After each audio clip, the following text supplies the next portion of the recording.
గుళ్ళల్లో మాత్రం తీస్తున్నాం ఇప్పటికీ, స్పెషల్లీ వినాయకుడి ముందు గుంజీలు తీస్తాం. అయితే ఈ గుంజీలను ఫారిన్ కంట్రీస్లో ఒక కొత్త పేరుతోని పాపులరైజ్ అయింది. ఆ పేరు సూపర్ బ్రెయిన్ యోగా. మన గుంజీలకు ఒక కొత్త పేరు పెట్టి అక్కడ పాపులరైజ్ చేశారు ఫారిన్ కంట్రీస్లో. ఏ పేరు?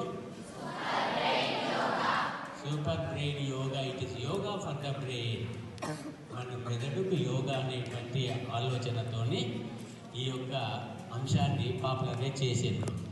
సో ఫారిన్ కంట్రీస్లో దీన్ని బ్రెయిన్ స్టిమ్యులేటింగ్ సైంటిఫిక్ ఎక్సర్సైజ్గా చేస్తున్నారు. బ్రెయిన్ స్టిమ్యులేటింగ్, మెదడు చురుకుదనం పెరుగుతుంది, సైంటిఫిక్ శాస్త్రీయంగా నిరూపితమైంది. చాలా పరిశోధనలు చేయబడ్డాయి. ఆ పరిశోధనల ఫలితం ఏంటంటే super brain yoga activates our brain